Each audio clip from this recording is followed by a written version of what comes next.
Assalomu alaykum do'stlar, yaxshimisizlar, tutqunmisizlar? Bugun mana shu AI trading botimizda, ya'ni bozorni o'zi analiz qilib, signal beradigan robotimizda savdo qilib, paket opsionda savdo qilib ko'rsatib beraman. Balansimizda $100 pul mavjud, realni hisob ko'rib turibsizlar. Barcha videolarimda realni balansda savdo qilganman. Agar kommentariyga yozib ketsanglar, keyingi videolarda telefonda ham savdo qilib ko'rsatib beraman. Farqi yo'q, xohlasangiz telefonda, xohlasangiz kompyuterda, nimaki bo'lsa bo'ldi. Paket opsion bilan mana bu Telegram bo'lsa bo'ldi, bemalol savdo qilaverasizlar. Hech narsani bilishinglar shart emas.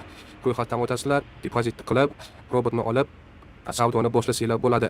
Robotni bepulga olish uchun Telegramga o'tib, menga yozsanglar, robotni sizlarga bepulga beraman. Valyutni paramizni tanlaymiz. AETC ekan, vaqt S15.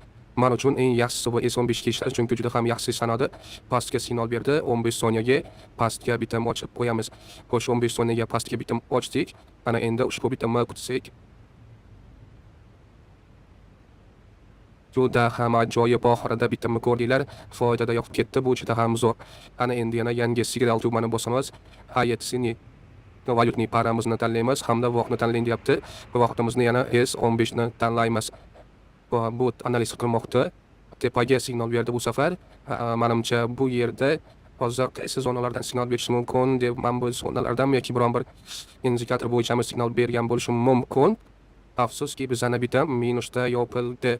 Biz bu yerda yangi signal olish tugmasini bosamiz va boshqa valyutni paramizga o'tsak, deylar, Avstraliya, Kanadaga o'tamiz. Avstraliya, Kanada S15 ni tanlaymiz. Tahlil qilinmoqda va tepaga bizga buy signal berdi. Tepaga buy bitim ochamiz 15 soniyaga. Ko'rganlaridek harakat juda ham zo'r bo'ldi. O'tishimizga sirazi ishonchli harakatda boshladi va bizning bitim foydada yopildi. Balansimiz $142 bo'ldi. Ana endi yana yangi signal olishni bosamiz. Avstraliya, Kanada S15 ni tanlaymiz. Pastga signal berdi. Menimcha men bu trend liniyani olib chiqilgan. Shu bo'yicha signal berdi, chunki robotimizga juda ham ko'p analiz qilish uslublari qo'shilgan. Texnik analiz, indikator analiz, zonalar, xavfli analiz turlari ushbu robotga qo'shilgan. Amerikalik bir inson bilan birgalikda gaplashib yaratganmiz ushbu robotni. Komandamiz bilan o'zimiz ishlab kelyapmiz. Anchadan beri juda ham zo'r ishlayapti va bepulga olsanglar bo'ladi. Olish uchun kommentariyadagi havola orqali o'tib, menga yozsanglar, bepulga beraman. Balansimiz $188 bo'ldi.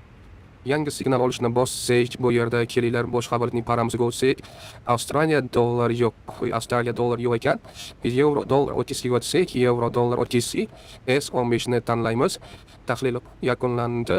Tepaga signal berdi. Tepaga 15 soniyaga bitim ochamiz. Mana bu yerda ko'rganinglardek Doji switchi hosil bo'lgan. Bu degani narx tepaga ketadi degani va buni signal bergan bo'lishim mumkin, lekin yurib bermadi. Bizani bitim minusda yopildi. Afsuski, yangi signalni bosamiz. Yevro dollar S15 tanlab olibmiz. Bu xatolik. Bu signalni biz qabul qilmaymiz. Yangi signal yevro dollar va S15 ni tanlaymiz. Analiz qilinmoqda. Tepaga yana bitta tepaga signal berdi. Biz ikkita ochamiz, ya'ni dago olamiz, chunki boyagi bitta minusda pul qoldi, uni qoplash uchun dagon olib martingel qilamiz. Agar bu minusda yopilsa, o'zi boshqa ochmaymiz. Ajoyib bitim foydada yopildi. Ko'rganinglardek, robotimiz bilan bugun ishlab $130 foyda qilibmiz. $100 ga $130 foyda. Bu juda ham zo'r. O'zingizlar ko'rdinglar, o'zingizlarni ko'zinglarni oldida savdo qilib ko'rsatib berdim. Robotni bepulga olish uchun Telegramdan menga yozsanglar, to'liq tushuntirib bepulga beraman. Hammaga ham bepulga bermayman. Ma'lum bir limit bor. Limitga to'lgandan keyin robotni berish to'xtatiladi. Shu sabab ulgurib olganlar, avvalinglar keyingi videolarda ko'rishguncha barchalarga xayr.